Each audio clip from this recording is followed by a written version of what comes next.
Shalom Uvracha mes chéris, bien entendu, on a encore le décalage entre Béanotra et Nassau, et jusqu'à Tisha B'Av, Bezrat Hashem, mais je voudrais parler justement de quelque chose qui est très primordial dans le judaïsme, Birkat Kohanim, la bénédiction des pontifes qui font tous les matins normalement à la synagogue. C'est les Kohanim qui vont mettre le talit sur le visage et vont bénir le peuple.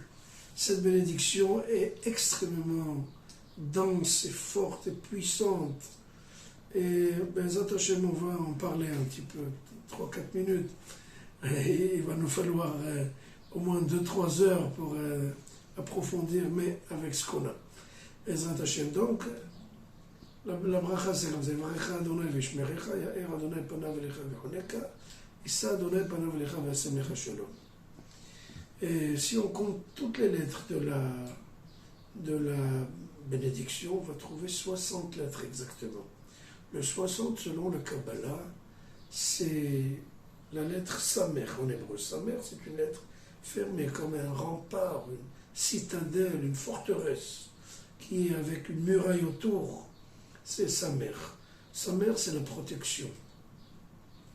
Comme il dit à Shirachirim, Shishim Giborim Sanivla, le roi Salomon était en fait surveillé et protégé par 60 gardes du corps.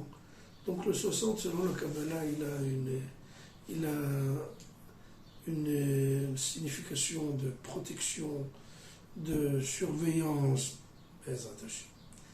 Le premier pasuk, il a 15 lettres. Le deuxième pasuk, il a 20 lettres. Le troisième, il a 25 lettres. 15, c'est en fait du côté le plus bas de la vie jusqu'au sommet de la vie. Comme la lune qui monte de 1 jusqu'à 15. Donc c'est une bénédiction qui est maximale, du point le plus bas au point le plus haut. Le deuxième verset, c'est 20. 20 selon la Torah, ça nous dit ça, kaf. Kaf, c'est 20. Kaf, c'est aussi la paume, donc les mains. Donc tout le travail, c'est la besogne. Tout ce qu'on sait faire avec les mains en fait construisent un monde. Le troisième pasuk, c'est kafé, ko. Ko, c'est la présence divine. Ko te varecho. Avanori ikare ko. Ko, c'est la shechina, la présence divine. Donc déjà, à partir des lettres, on commence déjà à voir en filigrane une profondeur extraordinaire. Et le pasuk dit, Varecha Hashem v'shmerecha.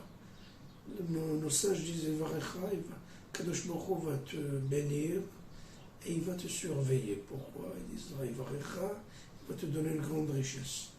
Quand on a une grande richesse, il faut protéger, il faut surveiller, il faut la sécurité. Le deuxième pasuk, c'est Ya'er Hashem panav, il va illuminer ta vie, ton visage.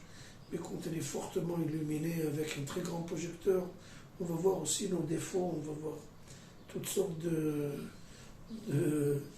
mauvaises choses dans le visage. Donc, à partir du moment où on va t'illuminer, il va te donner de la grâce pour être aimé, pour être estimé. Le troisième, c'est Issa Adonai panav elecha v'asemecha shalom. Nos sages disent, ce pasuk-là te dit que tu vas vraiment régner sur tous les goïms. Quand ils verront que tu vas régner, ils vont être jaloux, donc ils vont faire la guerre. La suite, c'est Mecha Shalom. Il va te donner la paix. Donc si quelqu'un veut véritablement une bénédiction, bénir quelqu'un d'autre, disons un sandak pendant la circoncision, au lieu d'aller chercher midi 14h, il peut dire